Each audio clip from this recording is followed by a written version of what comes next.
Hello, everyone. I'm David Riggleman, Communications Director for the City of Las Vegas. Thanks for joining us for Access City Council. On this show, we'll be talking about Ward 3, and the councilman who represents this ward, Councilman Bob Coffin, joins me now. Councilman, welcome back. Thank you, David. It's good to be here. Good to have you on the show. Happy spring. It seems so soon since I was here. I know, 6 weeks goes by fast. Yeah, I think so. Okay, well, I mean, we're in spring, and it's really nice outside. It is. I just wear this for a little protection just in case, you know. Yeah, just in case the wind blows. Yeah, that's right. You don't want to get chill. Exactly. We have a great show today. We're going to talk about the main commerce construction a little later in the show, but really happy to talk about some big happenings in the ward, new things opening, so we'll talk about that. First, let's tell everybody where Ward 3 is located. You know it very well.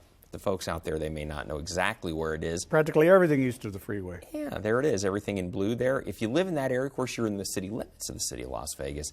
And as we said, you're represented by Councilman Bob Coffin. You encompass a lot of the downtown, which we're going to talk about right off the bat here. Okay, because that's where most of the action is these days, especially in the springtime. Lots of festivals, lots of activities. Yeah.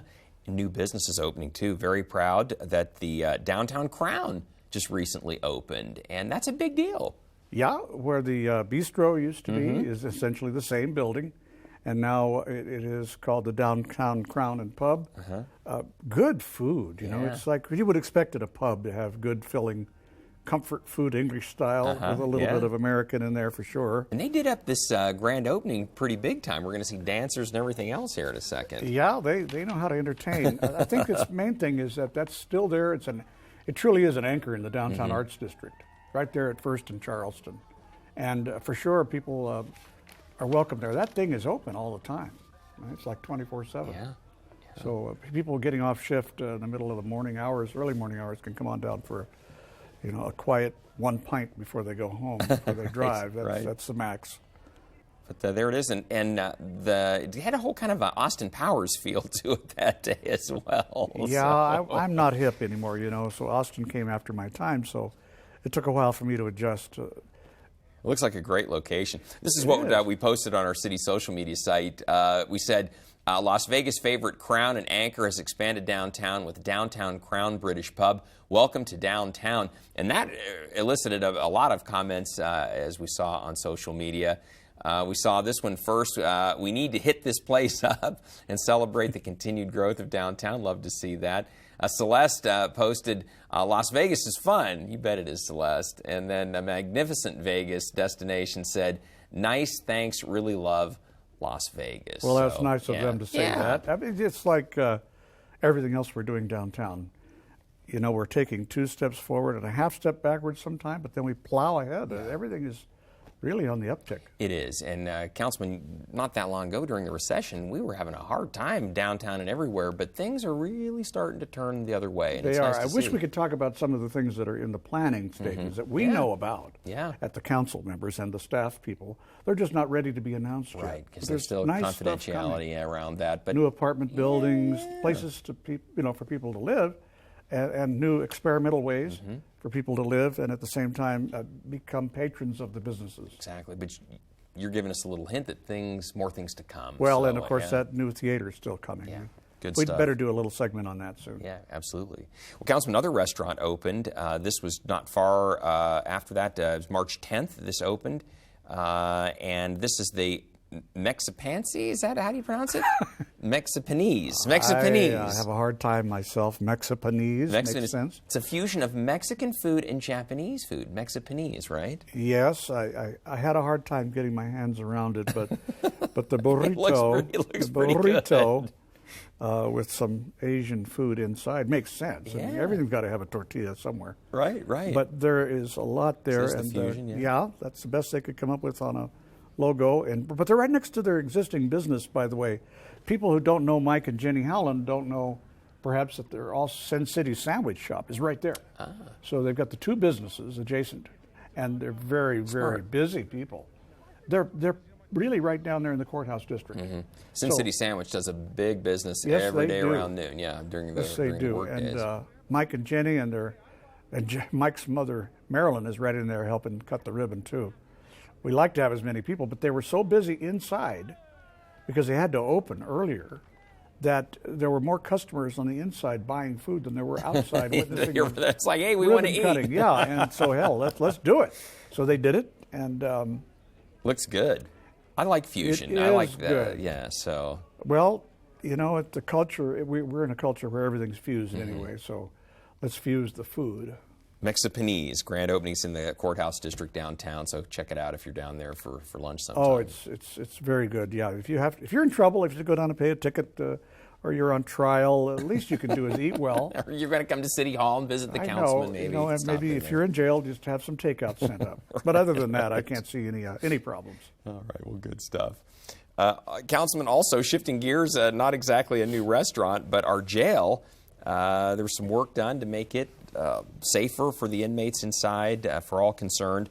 This is in Ward 3, so we thought we'd go ahead and mention this as well. Back on February 29th, we had sort of a groundbreaking for the work that's going to take place over at the jail. Tell us a little bit about this. It's to protect kind of the isolation area, to give it a little more of a secured sense. Well, we have to create an isolation area that's better than what we have. And also, it's been very difficult for people who come in. They're either arrested or they're reporting in for their time, and they're right next to all the other people. It's very crowded in there. So it's a bit of a risk, although I think generally speaking our prisoners are pretty well behaved there. We do have a stress level of our staff that we've got to relieve, and frankly it's safer for people, the mentally ill, or people that need to be segregated for various reasons, maybe a gang affiliation. Yeah, it could be, right. We don't want anybody hurt in there, and everybody's innocent until proven guilty. These are mostly misdemeanors in there, right. So you don't want somebody in there for a persistent traffic violation getting threatened or hurt by somebody who's a hard case. You got arrested because you didn't pay your tickets or something. Yeah, so there's things that you have to compromise in. And as much as the inmates wanted us to have the groundbreaking inside the walls, the Chief Freeman said we have to do it outside. Very Too wise. many of those guys wanted shovels, and we have too many volunteers. Yes, and picks and everything else. Yeah, right? so we had to do it outside, and bless those guys for volunteering. But we knew they're really good at digging. Mayor Goodman, Betsy Fretwell, our city manager out there. Mayor Goodman always has some cute things to say, and we got out of there just before the high winds kicked up, which caused us to cancel this a month ago. And our staff, they're enjoying this. There's Chief Freeman, I call her our little chief, who can probably turn you upside down faster than you can say Jack Robinson with her skills. Just don't ever underestimate her because she's shorter than me.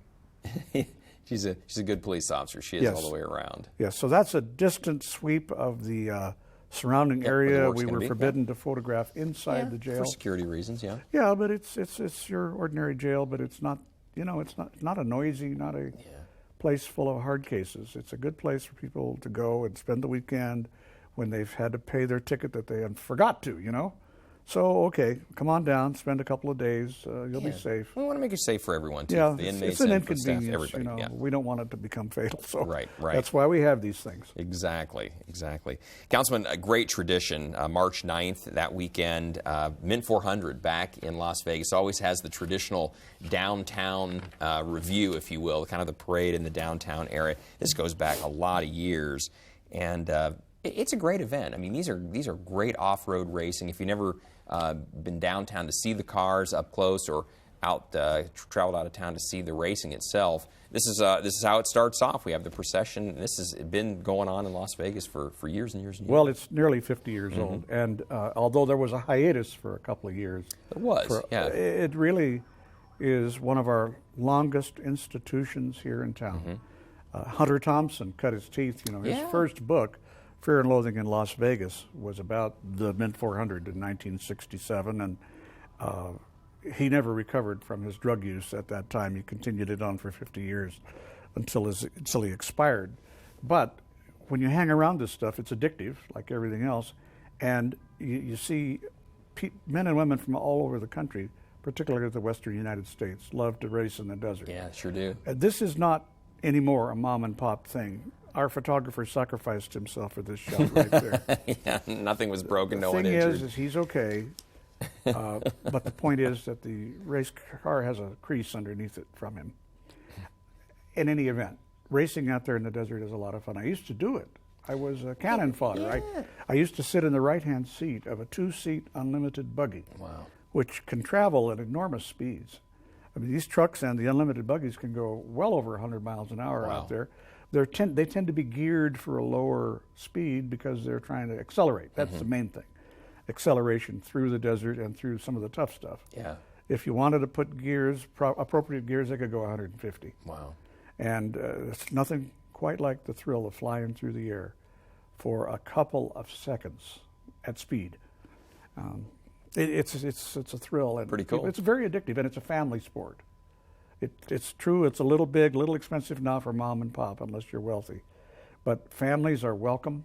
They go out there and they spend a couple of days in the desert helping, volunteering out there. And, I can't think of a better motorsport for Southern Nevada to have. And we were among the pioneers in desert racing. Well, it's very popular. Give you an example. We posted on the city's Instagram site as we celebrate the Mint 400 this week. Enjoy this throwback photo of the start of their annual vehicle procession in the 1970s. And this really elicited a lot of comments. Kevin Jarrett says, great shot of a part of off-road history, especially here locally. Kim Oatley Mills posted, I was there. Floyd Toby Dye says, wow, great photo. Travis Streck said, so cool. And here's a great one. Johnny Parise, he said, I was in this race, fourth row. I can believe it. So, yeah. And then, that really is, people love it. I mean, obviously, it elicited that kind of response. People were really interested in the cars and the tradition of the race itself. Oh, and the whole town looked forward to it. All the casinos invested. It wasn't just a Mint event. Everybody downtown pitched in to help each other, so the casinos also sponsored Mint events. Council, was it 400 miles? That's why, hence the name 400? Is that what? Yeah, it was always around 400 miles. Yeah. And it's always been on a closed loop course, but as long as 100 miles of a loop, which means you're a long way away from help if you break down. Yeah, and that's what often happened. Cars that hit maybe a jump a little too hard, something would break. Oh, yeah. And well, I've seen that happen to me, and I used to race. I never raced in the Mint 400, but Michael Gahn used to take me along as cannon fodder on his right-hand seat. Now, did you guys ever have to change a tire while you're? I noticed they carry an extra tire off. Did you ever have to do anything? Yeah, but the one time we lost a tire, it had broken off completely. There was no chance. The wheel was gone too. Wow. So I guarded the car most of the night while Michael took off to get a ride. So that was my job mainly, is to be cannon fodder, and so to make it legal. Yeah. But really, there's no substitute for it, whether you're a passenger pretty cool. or whether you're the driver. It's a lifetime experience. All right, sounds good, and love seeing the cars back. And KJ Howe, who was one of the pioneers in this, along with Norm Johnson. KJ still lives here in Las Vegas. I think he's finally given up racing. It's a little hard on your back, but he's still a fixture here in Las Vegas. Good. Glad he got it started for us. Councilman, on March 16th, Veterans Stand Down. It's an opportunity for the community to do what it can for homeless veterans. And if you don't believe there's a homeless situation going on in Las Vegas, we'll show you the video. Always a big turnout at this. But we have a lot of services available, from haircuts to medical care to whatever it might be, to help get these folks in a better situation, maybe off the street and into permanent housing, permanent job maybe. And the stand down has grown to the point where we have had it at the East Las Vegas Center, but now we have it at Cashman because it's much larger and there's more room for exhibitors, people that provide services. They're not there to sell things to these veterans. They're there to help them receive services free of charge. And of course, lots of stuff. You'd be amazed how much work the congressional delegation has to do to help people find their old records. It's very easy to lose your records, and then it's very hard to claim benefits when you don't have them. Right, that's right. If you can't prove you were a veteran. So all of our congressional offices assist in that regard. Shalimar Cabrera has been coordinating this for years, and she does a great job getting the word out. Yeah. And it's kind of heart-rending, too, when you realize that a lot of the people that come in here are really living on the streets. And this is how we find some of them, to get them to services, those who want it. Right. Sometimes these are folks that serve their country, Councilman. These are folks who've been in the military and helped serve their nation. And some people are still afflicted with PTSD, which older generations used to know as shell shock. And it means that they don't want services. They don't even think they need services frequently, and they don't know where to go or how or what they might need. It's scary, but that's the life they've chosen right now. Except for the mentally ill who don't know what they're missing, and we try to grab them and really get them into services if we can. But there are some people that just refuse it. So when you see somebody out there on the streets, or you see them sleeping in a vacant lot somewhere, they're trying to get shelter. Although Las Vegas does its very best to provide shelter for people or assist them, there are people that sometimes just can't get it. They don't understand it, and they prefer to be out there by themselves just as they were when they were a trooper or in some fashion on active duty. They cannot forget. They cannot break out of that loop that they were in. And that's why we need to help, and that's why we have the stand up. And hopefully a lot of folks were helped that day. I'm keeping our fingers crossed that's what happened. Councilman, you had the Latino Network Summit. We talked about this last time you were on the show, that it was coming up, that took place on March 18th. What was this again? Refresh everyone's memory, what was the summit? What was the purpose of it? Well, the purpose of getting together is for Latino people, leaders and others who want to be leaders and or come and hear what the latest information is about the community, because it isn't always shared. The Latino community, which is primarily living on the east side of town in Ward 3, gets together every year. We talk about what we can do and what we've done, what we can do to do better. This is not a gathering of people in charge of things. This is not a gathering of people who are trying to run things. These are people with responsibilities already. They don't need any power. The point is to see what others are doing. So hence the summit. And share ideas, share perspective. Sure.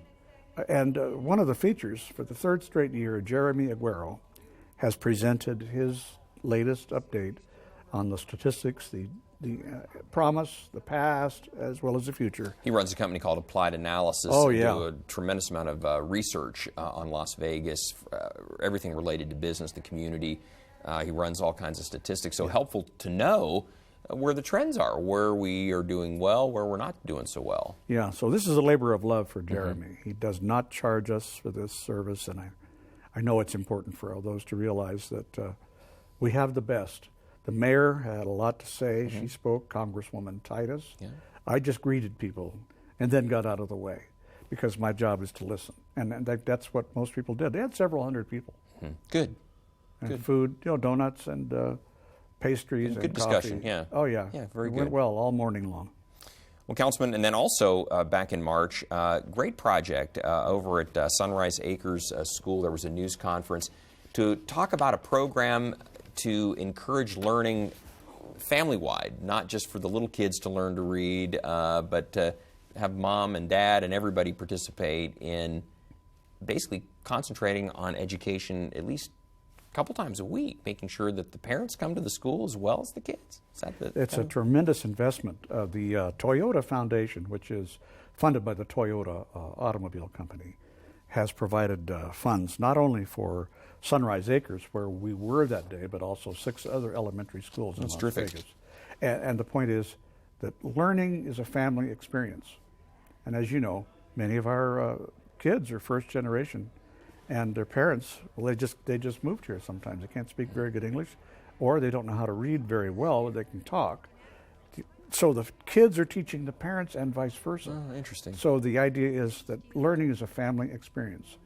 To be in this program, the parents have to be part of it. They have to attend the school a couple of nights a week. And so they're getting a benefit out of it. The school gets a benefit because they're part of our workforce. And the children, they really light up when they're reading to their parents. And vice versa, when a parent learns a word. And look, the mayor is so deeply involved in education in our community that without a doubt she's got something to say for everybody. That's terrific. We had some experts from out of town, and our great superintendent who just was up there, Pat Skorkowski, Pat there. Endorsed it, and right. as he's everywhere in town. All right. Well, good deal. Councilman, we're going to go ahead and take a short break, but when we come back, improvements along Main Street. We let you know what to expect as the construction gets going. That's next, so please stay with us.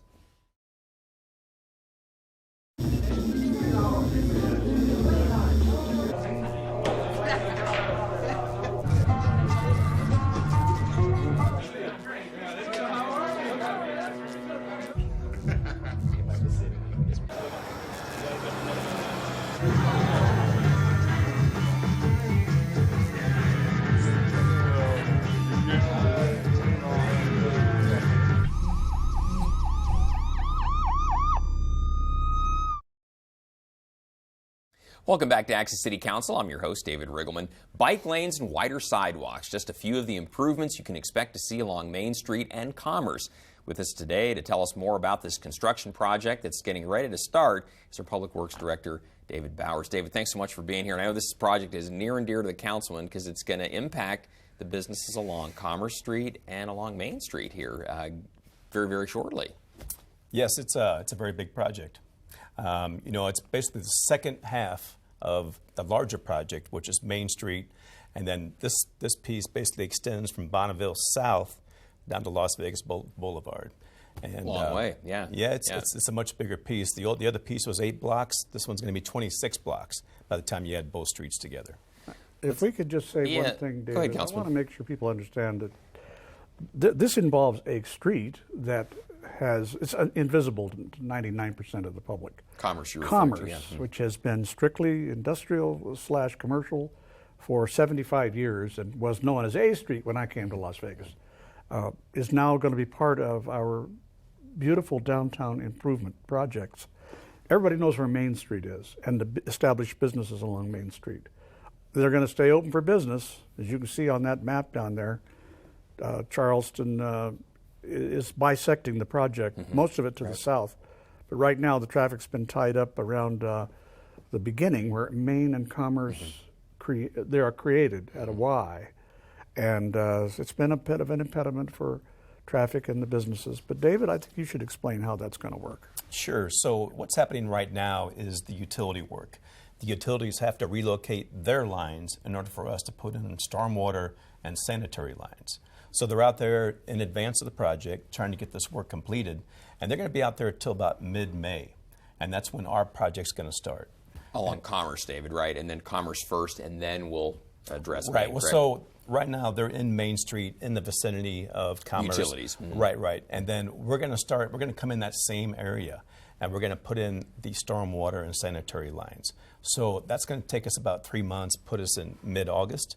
And then after that, we're going to be in Commerce for about a full year, give or take. And once Commerce is complete, doing the full street improvements, then we'll come back in and hit Main Street, and that'll last a year. So that'll the start whole about project. what time, Dave, for the Main Street part? So we're going to start on Commerce in August 16, and then in 2017, August, we'll be complete.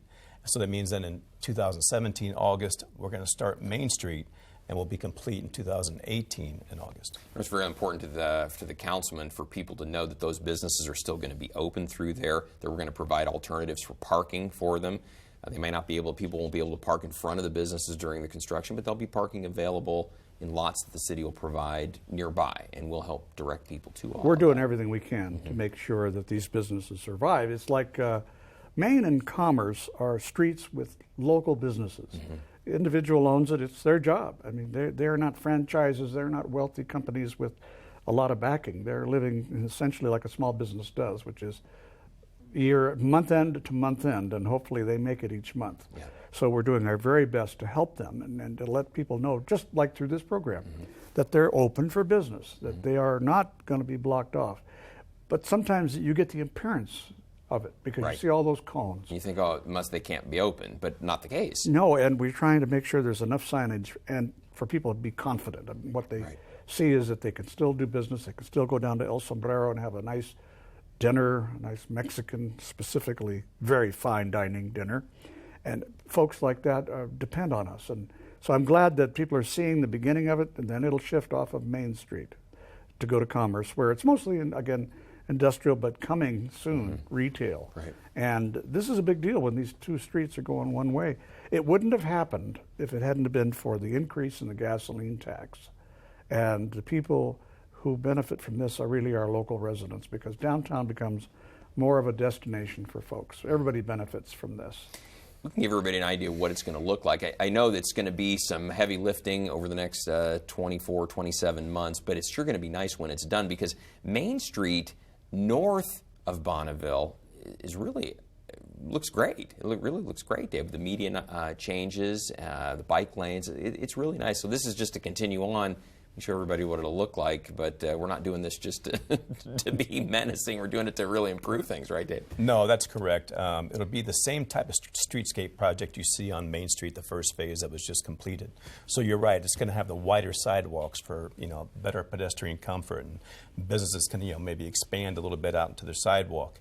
We're going to have the shading for better just better comfort as pedestrians walk down the Trees walkway. and We're going to things have like that, benches, right. And then there will be a green, bike lane on each roadway because it's one-way traffic now. You'll need one bike lane on each side. And so that's going to give us, that ability to move bikes down the corridor, so multimodal transit. And with just having the 2 lanes on each road, it really gives an opportunity to, spread out the road a little better so you have room to breathe. With 4 lanes on Main as there is now, it's really scrunched kind of tight in there. It'll be a nice project when it's finished. So again, time frame, we're going to see the commerce phase begin August of this year, last about a year, and then the Main Street phase will begin August of 17. And how long will that take, Dave, before it's completely finished? So as you mentioned, 27 months is the entire project duration. The utilities are out there right now relocating their work. Then we have 3 months. That's basically middle of May, where our contractor, Las Vegas Paving, will be out there, and they're going to finish up the work in Main Street right there at Commerce. And then for the 12 months following that, they're going to be in Commerce, and then the 12 months after that, they're going to be in Main Street. So that's the full 27 months. One thing Councilman really wants to make sure that we do is to help get the word out that what the construction time frame looks like. Businesses are open, so the businesses know what's going on. Also, the people trying to commute through there know what's going on as well. So we'll work very hard to get that word out on a consistent basis. I think everybody needs to have a good view of things. It's not fenced off, so people can see what's going on. Everybody would like to be part of the knothole gang. There's no fence to not look through. Right. So, when Dave uses terms that are buzzwords, like sanitary sewer, that's no mean trick. That's your black water in town. So when you move that around, you better be darn sure you're doing it right, because you don't want that escaping. You're right. And it's right next to the freshwater line. So that's the way it is under every road in Las Vegas. But I always say, when you get a chance, try to go find a construction job in progress, park your car, and look around and look and see what's going on down there. You'd be amazed. Don't get in the way, but you find out what's in that trench. And then you get to see what we really spend money on in this town is usually invisible. Yeah, and the public works guys like Dave take care of it. Yeah, well, great job to you both. I want to tell everybody out there, we always want to hear from you. So if there's something you'd like to share with Councilman Coffin, maybe be part of our next social media segment, you can find him on Facebook and Twitter. He's very active on social. You can also contact him the good old-fashioned way. Pick up the telephone. There's the number, 702-229-4623, or send him an email. His address is lvcouncilman@hotmail.com, and that goes right to him if you send it to him. So, David, I always prefer that the email address be used as well, because the office is open 4 out of 7 days, but I'll read my email every day. You're very and I can forward that to the appropriate office in the city. And we'll get on it right away. Yeah, it really helps for the communication. Great job, Councilman. We'll see you back in 6 weeks. Dave, thanks so much for being on the show with the update, and good luck with the project. We'll be pulling for you. Okay, well, and I do want to mention, if we have time, that there is an outreach to the entire public on March 30th. That's Wednesday. Great point. And yeah. it'll be at City Hall at 6 o'clock. So yeah, hopefully, if anybody has a question, thank you, come on Dave. down. Thanks for the reminder on that. Sure, yeah, learn more about the project. Thanks. Good catch on that. Gotcha. Thanks, gentlemen. We appreciate it. Well, we want to thank you for joining us for this edition of Access City Council. Don't miss our next show beginning on March 31st with Ward 4 Councilman Stavros Anthony. And don't forget, you can watch us live on the internet at kclv.tv. We'll see you next time right here on KCLV, where we bring city government closer to you. Thanks for watching, everyone.